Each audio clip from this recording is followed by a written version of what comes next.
Hello అందరికీ. మొన్న నేను చేసి చూపించిన ఈ క్యాప్సికమ్ టమాటా పచ్చడి చాలా మందికి నచ్చిందండి. దీనికి చాలా మంది అయితే ఫ్యాన్స్ అయిపోయారు.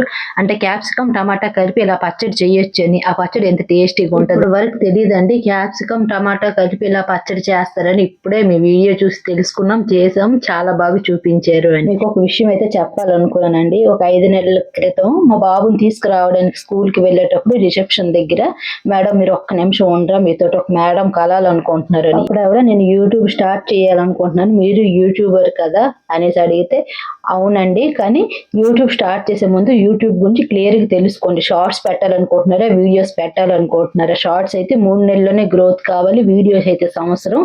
లేదు అంటే మళ్ళీ ఫస్ట్ డే నుంచి షార్ట్స్ కౌంట్ అవుద్ది, వీడియోస్కి అయితే టైం ఎక్స్పైరీ ఉంటుంది.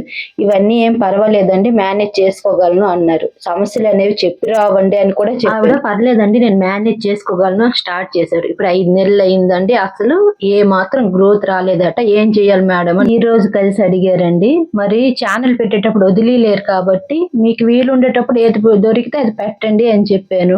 ఇంకా నా టిఫిన్ లోకి అయితే అట్లు, కొబ్బరి పచ్చడి, శనగపిండి వేసి ఇలా కూరలా చేసేసానండి.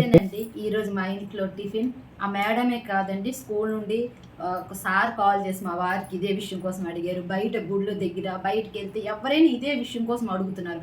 అందుకే ఒక వీడియో అనేది చేసి పెడదామని చేశానండి. ఎవరు ఏ పని చేసినా దానికోసం తెలుసుకొని చేస్తే గ్రోత్ అనేది ఈజీ అవుతుందండి.